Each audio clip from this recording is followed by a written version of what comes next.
يا أهل الكتاب قد جاءكم رسولنا يبين لكم كثيرا مما كنتم تخفون من الكتاب ويعفو عن كثير قد جاءكم من الله نور وكتاب مبين يهدي به الله من اتبع رضوانه سبل السلام ويخرجهم من الظلمات إلى النور بإذنه ويهديهم إلى صراط مستقيم صدق الله العظيم. اللہ جل شانہ فرمائی یا اہل الکتاب اے اہل کتابو، یہودیان و عیسیان یاد یا اہل الکتاب اے اہل کتابو قد جاءکم فتحقیق سر راغل تاستا رسولنا زمون پیغمبر صلی اللہ علیہ وسلم دا پیغمبر یبین بیانی لکم تاستا کثیرا دیر مما دا حق سنا کنتم چوی تاسو تخفونا پټول بم من الکتاب د خپلو کتابونو نه ویعفو او تیریدو به دا پیغمبر او تیریږي دا پیغمبر عن کثیرن د ډیرو خبرونه قد جاءکم په تحقیق سر راغلی تاسو ته من الله د الله له طرفنا نور رڼا و کتاب مبین او وضاحت کوونکی کتاب یهدی به الله یهدی لار سمی به په دې قرآن سره یهدی الله ہدایت کئی به پدی وحی سرا اللہ من هاغ سوک اتباع چی تابداریو کی رضوانہو دا اللہ دا رضامندے سبل السلامی سلامتیا واللار ویخرجهم او راوباسی دیلرا من الظلماتی تیارون الى النور رنا طرف تا بإذنه دا اللہ پا توفیق سرا ويهديهم او دی تخی الى صراط مستقیم نی غلارا یا ويهديهم دی برابری الى صراط مستقیم سمی لارتا دا ایتون مبارکہ دیکھ اللہ جل شانو فرمائی چی تاستا پیغمبر راغلے او دا پیغمبر نور دے دا پیغمبر نور دے او اللہ جل شانو تاسو ته واضح کتاب وضاحت کوونکی کتاب را لېږلی او کومې خبرې چې تاسو پټولې هغه پیغمبر ښکاره کړي او ډېرې خبرې داسې مې چې هغې پرېښودې خو الله جل شانو کم سړی چې د الله په تابعدارۍ کې ولګي الله جل شانو هغه ته لارې سموي او د ګمراهۍ د تیارونو راوباسي او د ایمان په رڼا کې الله جل شانو دې داخلي اللہ جل شانو فرمائی یا اہل الکتاب اے اہل کتابو عیسیان او یہود یادے قد جاءکم پتحقیق سر راغلے تاستا رسولنا زمون پیغمبر پیغمبر ڈیوٹی داوا یبین لکم تاستا بوضاحت کئی کثیرن د ډیرو اغی خبرو مما د هغه سنه کنتم تخفون من الکتاب چې وای تاسو چې کتاب د تورات او د انجیل نه ممسه پټول هغه پیغمبر واضح کړه ویعفو خو ډېرې خبرې داسې وي چې پیغمبر په هغې باندې تیر شو مطلب دا دی ستاسو نه بې عزته کولو دپاره پیغمبر هغه راوي نستی نو یبینو دا پیغمبر بیانوي لکم تاسو ته کثیرا ډېرې هغه خبرې مما د هغه څه نه کنتم چې وایي تاسو تخفونه پټولې به من الکتاب تورات او د انجیل نه ویعفو او دا پیغمبر تیریږي عن کثیر د ډېرو خبرو نه یعنې ډېرې خبرې هغه معاف کوي نه بیانوي اگر دې لپاره چې ستاسو بې عزتي ده پکې ای یهودیانو عیسیانو که الله نبي علیه صلات وسلام هغه خبرې ښکاره کړي قد جاءکم من الله په تحقیق سره راغلی تاسو ته د الله د طرف نه من الله د الله د جانب نه د الله د طرف نه نور رڼا و کتاب مبین او وضاحت کوونکی کتاب یعنی قرآن قد جاءکم من الله نور دا اللہ جل شانو دا طرف نه تاسو ته نور راغلی چې هغه نبی علیہ السلام نه دا الله دا طرف نه تاسو ته نور راغلی چې هغه څوک دی پیغمبر صلی الله علیه وسلم و کتاب مبین او وضاحت کوونکی کتاب یعنی قرآن مجید بیا اللہ جل شانو فرمائی یهدی به اللہ اللہ جل شانو ہدایت کئی پدی پیغمبر او پدی کتاب سرا یعنی دی په ذریعہ پیغمبر او دا قرآن دا الله ذرائع د هدایت را لګلی یهدی الله هدایت کوي به دې په ذریعه سره من هغه چاته اتبع رضوانا چې تابعداري وکړي د الله د رضا یعنی هغه لټي د الله جل شانو رضا یعنی مخلصي نه هغه د الله جل شانو سکی سمي وته الله جل شانو سشي سبل السلام د سلامتیا اغلار یعنی جنت والے چې کملار دا کامیابی والے چې کملار دا ويخرجهم من الظلمات الى النور او الله جل شانو رو باسی دا خلق من الظلمات لتیارون الى النور رڼا طرف ته باذنه په خپل توفیق سره دا الله جل شانو هغه توفیقی چې یو انسان هغه د گمراهین رو باسی او رڼا ته داخل کی قرآن مجید کې یو عجیبه نکته ده هغه نکته ده چې چرتم الله جل شانه د تیارې بحث کوي نو ظلمات ذکر کوي څه ظلمات جمع لفظ دی څه جمع ډېرې تیارې او چې کله د رڼا بحث کوي نو یو ذکر کوي النور په قرآن کې چرتم الانوار ټکی نه راغلی د نور جمع نه راغلی د ظلمتن جمع ظلمات راغلی نو چې تیاری نو هغه ډېرې ذکر کوي او چې رڼا نو یوې ذکر کوي څه مطلب دی په ټول قرآن کې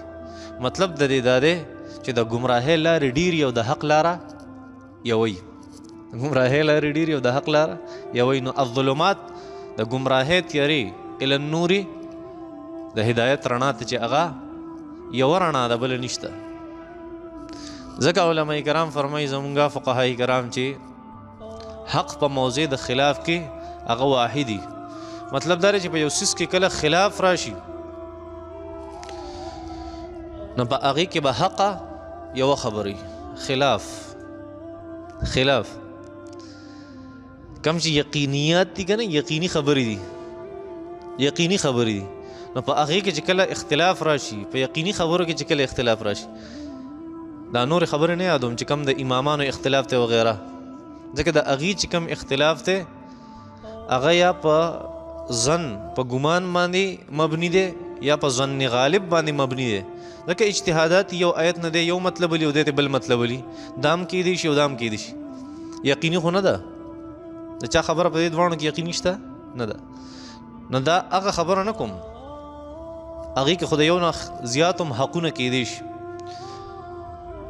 خو دا په یقینیاتو کې دا خبره ده حقایق چې څه دي چې کومه خبره یقیني ده نو په هغې کې چې کله خلاف راشي نو بیا به حق لاره سي به یوی نو خبره مې دا ذکر کوله چې الله جل شانو فرمایي ویخرجهم الله دی وباسي من الظلمات د تیارو د ګمراهۍ د تیارونه الی النور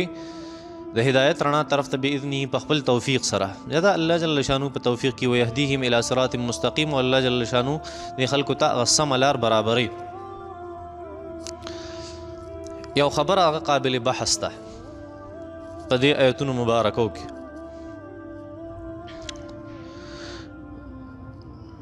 تقریبا د 1700 هجری نه د 1700 عیسوی نه د مغلیت دورې حکومت نه پس یعنی 1800 به مونږ یاد کړو د 1800 نه یو اختلاف شروع شوی تقریبا د 200 کاله وشو په امت کې یو اختلاف دی هغه اختلاف دا دی چې پیغمبر نور دی که بشر دی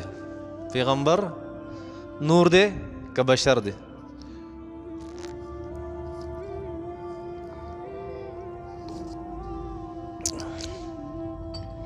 نو د یو مسلک عقیده دا ده چې پیغمبر صلی الله علیه وسلم هغه نور دی او دا هغه خبره و چې راپورته شوه د 1800 نه پس یعنی په 1800 عیسوی کې دا خبر راپورته شوه چې پیغمبر نور دی که بشر دی دې نه مخکې دا خاص اختلاف چا نه دی کړی په دې خبره کې نو یو مسلک والا دا خبره وکړه چې پیغمبر نور دی او د هغې سره ډېر دلایلو په دې باندې او بل طرف ته یو بل مسلک هغه راپورته شو دا خبره وکړه چې پیغمبر بشر دی یعنی انسان دی فرشتي الله جل شانه د نور نه پیدا کړي او انسانان الله جل شانه داسې نه دي پیدا کړي. نبی کریم صلی الله علیه وسلم یو فرقی وی چې دا بشر دی انسان دی، ایو وی چې نه دا نور دی او انسان دی خو د عام انسانانو نه مختلف دی. نو ما چې دې دوانو مسلکونو سونه مطالعه کړل زما په خیال په منځ کې هیڅ اختلاف نشته، اسی بی ایسا بس یو بل پسین خدیری پیغمبر نور دی که بشر دی، هیڅ اختلاف نشته منځ کې. چا چې دا خبر را پورته کړې ده که نه اسې د مسلمانانو د اختلاف جوړولو دپاره چې په مسلمان کې د افراتفري او انتشار پیدا شي، بس دا خبرې به هغه سړی کوي. دې کې څه خبره خو نشته، پیغمبر نور دی پیغمبر بشر دی، زه پیغمبر نور نه دی بشر دی، نو دا ټول مني. او چې دا یو فرقه دا وایي چې پیغمبر بشر دی خو د عامو انسانانو په شان نه دی، نو دا خو هر انسان دا خبره مني چې پیغمبر صلی الله علیه وسلم انسان دی خو د عام انسانانو په شان دی نه دی. الله ورته وحی کړی د پیغمبر دی، د پیغمبر چې کم صفات دي هغه د عام انسانانو ډېر مختلف دي. د پیغمبر چې کومې معجزې دي هغه د عام انسانانو سره نه بلکې د انبیاء کرامو سره هم هغه معجزې نشته، که نه داسې نه ده. د پیغمبر خو ځان له یو شان دی. نو اوس په دې کې د اختلاف څه خبره شوه؟ د سره د چا اختلاف نشته، اسې بس یو غلط فهمي ده او یو دوه ګروپونه جوړ شوي دي په بر صغیر پاک و هند کې چې یو وایي پیغمبر نور دی بل ورته څه وایي بشر دی، یو د هغې طرفه دلایل لولي او بل د هغې طرفه دلایل لولي، بل وایي دی ګمراه دی مونځ پسې نه کېږي او دی وایي دی ګمراه دی مونځ پسې نه کېږي. حالانکه چې د ټولو کتابونو مطالعه وکړې د یو کتاب نیم نه مونږ کې غټ نقصان دی. دا مذهبي مسلکي اختلافات جوړیږي، نو دا څوک جوړوي؟ خو هغه خلک یې جوړوي چې کم په مذهب او په مسلک په قرآن او په حدیث باندې پوهیږي، یعنی علماء کرام یا طلبه کرام. د قرآن او د حدیث چې کم طالب علمانی یا د هغې علماء کرامي د هغې د وجې اختلاف جوړیږي. د غټه مسله دا جوړیږي چې هر مسلک والا په خپل لایبرری کې خپل کتابونه ږدري د خپل مسلک، بس په هغې کې خو به خامخا د هغې مسلک دلایلي. چېرته دا سوچ چا نه دی کړی چې یاره ما دا خپل کتاب کتلی دی، راشه دا هم وګوره خو دې سره سره د دې بل مسلک چې کومه عقیده ده دا هم لږه سټډي که. کله چې دا ټول مسلکونه انسان وګوري او سټډي کړي او جوور سوچ وکړي په دې باندې، بیا سړي ته پته ولګي چې منځ کې هېڅ هم نشته، دا خلک بس اسې د مداري او کیل دی چې ورېږه صبر وکړه، اوس ما راونولی جنګومه اوسې جنګومه اوسې جنګومه، خپله دوی اخره کې هغه خرڅه کړي او ما راونولی د هغې هېڅ پته ونه لګي. دا داسې یو قصه ده. دا ښایي داسې خبرې خلک کوي، نه دا ناپویه خلک یي، ښه ناپویه. ما ته پته ده چې د دې نه پس به زما دا بیان په فیسبوک باندې اپلوډ شي نو زما به سهلي خو یو طریقه خپله اپناوو او ډېر خلک د هغې سره موافقت کوي چې دا زموږ غلطي ده. حقیقت ته یم، زه د چا په پارټۍ او د چا په مسلک څه کوم، او تاسو ته ما ویلي چې زما په مسلک باندې به تاسو د قیامته پورې پوه نه شئ چې دی د کم مسلک سړی دی. خو دومره خبره ده چې هغه انسان چې د هغه شوق ته اختلافات وي چې زه دا اختلاف کوم او چا سره مناظره کوم دا کوم، نه هغه له پکار دي چې جانبینو کتابونه دي وګوري چې هغې څومره کتابونه لیدلي هغه دې هم کولاو کړي او دی څومره کتابونه لیکلي دا دې هم کولاو کړي او د هغې نه پس دې فیصله وکړي لا اله الا الله محمد رسول الله. زه ته قسم خورم په دې خبره باندې چې دې نه پس چې دی د ټولو څیزونو مطالعه وکړي دی به ښه په ارام کښېني چې یاره داسې فضول کار دی. خو علم اینه او هر یو تخپل مولا په ذهن کې دا ورچولې ده چې پیغمبر نور دی او بل ورته بشر دی، او علم شته نه په منځ کې علم نشته، نو بس اختلاف جوړ شي دی یو بل سره. نو یو مسلک دا وي چې پیغمبر صلی الله علیه وسلم نور دی او بل مسلک څه وي چې پیغمبر صلی الله علیه وسلم بشر دی. نو دې دواړو کې څه اختلاف نشته، د دواړو تطبیق وکړه ښه مزیدار. تمامو انسانانو روحونه الله جل شانو د نور نه پیدا کړي او د تمامو جسمونه الله جل شانو د نور نه دی پیدا کړي. انسانان هغه عنصري طور باندې ظاهری طور باندې هغه انسانان دي، بشر دي،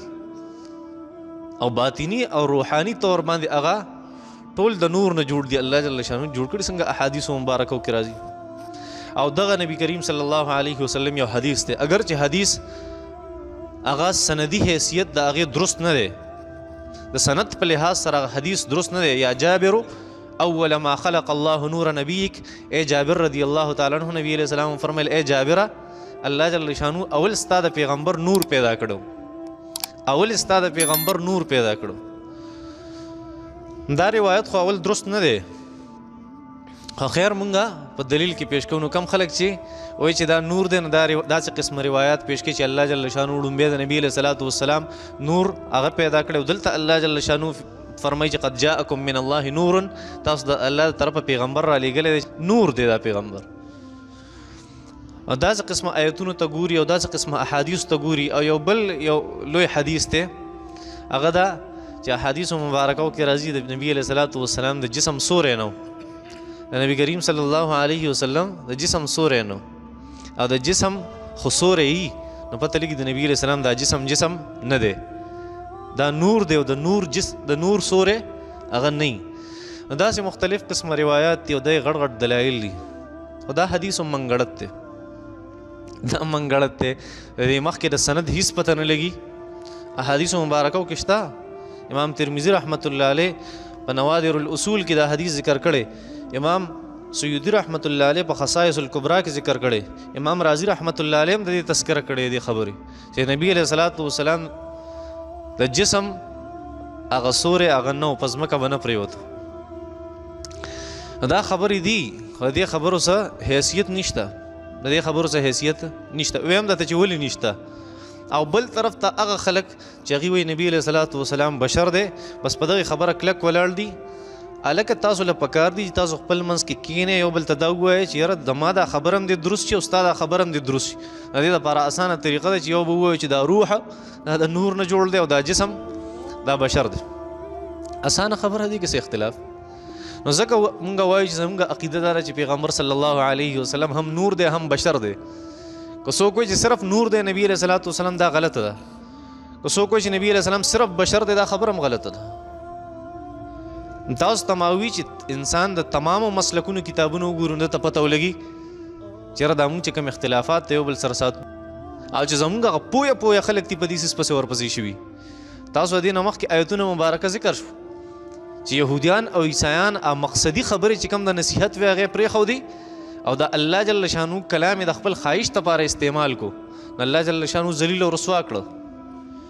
دغه شان زمونږ دا طبیعت جوړ شوی دی چې مونږ هره خبره خپل ځان طرف ته راړو چې د فایدې، او بس چې زما عزت خراب نشي او زه دې لږ یو سټپ ترې راښکته نشم د دې بل نه. بس دا د هر انسان سوچي. دا مونږ جګړې ولې کوو؟ دا مونږ یو بل ته کنځل ولې کوو؟ دا مونږ د یو بل بېعزتۍ ولې کوو؟ دا ولې کوو؟ دا مونږ چېرته دا نه خوښوو چې یو سړی زمونږ نه یو سټپ د پاسه وي. د هغه خبره مونږ نه برداشت کوو، یو سټپ ته د پاسه وي، دا یو انسان زمانه، دا مونږ نه برداشت کوو. چې نه برداشت کوو، جګړه هم کوو، بېعزتي هم کوو، کنځلې هم کوو، د چا خور نه معاف کوو، د چا کور نه معاف کوو، د چا مور نه معاف کوو، چې څه په خوله راځي هغه ورته بیا وایو. دا ولې؟ حالانکه دا انسانیت نه دی، دا د انسانیت خلاف خبرې دي. انسانیت الله جل شانو خو عاجزي ښیي انسان ته، پیغمبر صلی الله علیه وسلم خو عاجزي ښیي. دا درس دی، دا د نصیحت خبرې دي چې دا مونږ پرېښي دي او په هغې څیزونو پسې ورپسې شوي چې هغه د مقصد نه دي. نو خامخا اختلافات. د کم خلک چې وایي چې یاره زمونږ دلیله نبی علیه صلات وسلام بشر دی، نو هغوی قرآن مجید کې الله جل شانو سورې کهف کې آخري آیت مبارکه دی، ای نبی علیه صلات وسلام ته ورته ووایه قل انما انا بشر مثلکم، زه ستاسو په شان یو بشر یم. د هغې دا دلیل دی، د هغې دا دلیل دی. اوس په دې کې د اختلاف څه خبر ده، اوسه پورې زما دماغو ته رانله. کم مسلک د هغې تمام کتابونه ما کتلي او د هغې یو بهترین کتاب دی جاء الحق وزهق الباطل. دا ړومبی چې کومه فرقه وه دا د بریلیانو حضراتو وه چې پیغمبر صلی الله علیه وسلم نور دی، چې ځان ته اهل سنت والجماعت وایي. او دویمه دا کومه عقیده چې وه دا د دیوبندیانو حضراتو ده چې هغې هم ځان ته اهل سنت والجماعت وایي. دیوبندي حضرات وایي مونږ په حق یو، هغه وایي مونږ په حق یو. هغې د دې خلاف کتابونه لیکلي دي، د هغې خلاف کتابونه لیکلي. او دا ټول چې ما وکړه منځ ته دا نتیجه راووته چې منځ کې هېڅ اختلاف نشته. هغه چې سوی د هغې یو لوی حکیم الامت دی د بریلیانو مولانا احمد یار خان نعیمي رحمت الله علیه. د هغه کتاب چې وګوري دا اله انسان ته پته لګي کله چې انسان د تمامو طرفونو ځکه خو کله چې یو سړی هغه فیصله کوونکی یو سړی فیصله کوونکی هغه به د یو طرف خبره نه اوري چېرته به هم د یو طرف خبره نه اوري. نو دې د دیوبندیانو په مدرسو کې سبق ووایي بیا وایي مونږ په حق یو، د بریلیانو په مدرسه کې سبق ووایي زه په حق یم، د پنجپیریانو په مدرسه کې سبق ووایي زه په حق یم، د اهل حدیثو په مدرسه کې سبق ووایي زه په حق یم، د جماعت اسلامي په مدرسه کې سبق ووایي زه په حق یم. تاسو نور سم لیدلي په سترګو باندې که نه بس خپل مسلک نه تاویږي را تاویږي. دا دین اسلام د دې خبرې بالکل اجازت نه ورکوي. دین اسلام هغه ترغیب او د دین اسلام تعلیم او د دین اسلام درس دا دی چې واعتصموا بحبل الله جميعا ولا تفرقوا، چې تاسو قرآن مجید په هغې باندې خپلې منګولې کلکې ولګوئ، ولا تفرقوا فرقې مه جوړوئ. الله جل شانو نبی علیہ الصلوۃ والسلام فرمای ان الذين فرقوا دينهم وكانوا شيعا لست منهم. ای پیغمبر کم خلق چې هغې دین ټوکلې ټوکلې کړی ته د هغې نه بیزاره یې، ستا د هغې سریس کار نشته. کم خلق چې دا مسلکونو د پاټو دا چرچی دي د هغې د دې حیثیت نشته د قرآن په نظر کې، د حدیثو په نظر کې دې حیثیت نشته چې معمولی خبر په یو بل پسې مونږ نه کوئ. دا څه مطلب دی؟ دا جنت دومره وړوکی دی، دا جنت صرف د دیوبندیانو دپاره دی، دا جنت صرف د اهل حدیثو دپاره دی، دا جنت صرف د بریلیانو دپاره دی، دا جنت صرف د پنجپیریانو دپاره دی، دا جنت صرف د تحریک انصاف دپاره دی، صرف د جماعت اسلامي دپاره دی، صرف د جمعیت دپاره دی، صرف د نیشنل پارټي او پیپل پارټي. د الله دا جنت دونه وړوکی نه دی، الله ډېر غټ جنت دی. ښه عرضها كعرض السماوات والارض. الله جل شانو جنت خو دونه عرضها، تاسو ته ما ویلي په تفسیر د دې آیت مبارکه کې چې الله جل شانو فرمایي عرضها، د جنت پلنوالی دومره غټ دی د اسمانونو د ځمکې عمره دی. اوږدوالی نه دی ذکر کړی، پلنوالی ذکر کړی. اوږدوالی همیشه د پلنوالي نه سیوی، دا پلنوالی الله ځکه ذکر کړی جنت چې الله فرمایي چې پلنوالی دومره زیات دی، اوږدوالی به څومره اوږدوالی څومره. خو مونږه چېرته هم دا نشو برداشت کولی چې یو سړی د زما د عقیدې خلاف وکړي. زه چېرته هم دا نشم برداشت کولی چې زما کم مسلک دی څوک د هغې خلاف وکړي. زه چېرته هم دا نشم برداشت کولی چې زما کومه سیاسي پارټي ده د هغې څوک خلاف وکړي. حالانکه دین اسلام د دې خبرو اجازت نه ورکوي. ستا یو اختلاف دی د چا سره بالکل ټیک دی ستا اختلاف، هر انسان ته الله جل شانو د اختلاف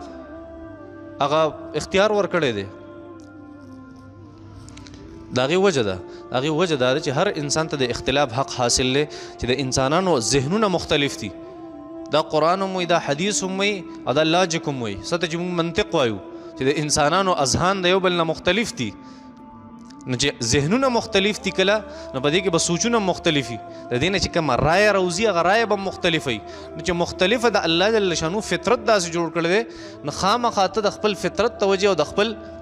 هغه سوچ ته وجې بل انسان د دین اسلام نه ولې خارج. دا کومه طریقه ده؟ خو بس چې کله زمونږ دکانداري خرابېږي بیا موږ ته بل ته کافر هم وایو، بل ته ګمراه هم وایو، هر څه ورته وایو. ولې زما دکانداري خرابېږي؟ حالانکې دا طریقه درسته نه ده. الله جل شانو فرمایي قد جاءکم من الله، دا الله جل شانو د طرف نه راغلی دی نور رڼا، چې نبی کریم صلی الله علیه وسلم دی چې هغه رڼا د هدایت ته، رڼا د هدایت ته، و کتاب مبین او وضاحت کوونکی کتاب دی یهدی به الله من اتبع رضوانه. څوک د الله په رضا پسې ولګي الله جل شانو سمی په دې کتاب سره او په دې پیغمبر سره سبل السلام د سلامتیا لار چې کومه د جنت لار ده، ویخرجهم الله خلق روباسي من الظلمات د ګمراهۍ د تیارونه الی النور رڼا طرف ته چې د هدایت رڼا ده باذنه په خپل توفیق سره، ويهديهم الى صراط مستقیم. والله جل شانو د خلکو د لار برابرې ښه. وصلی الله تعالی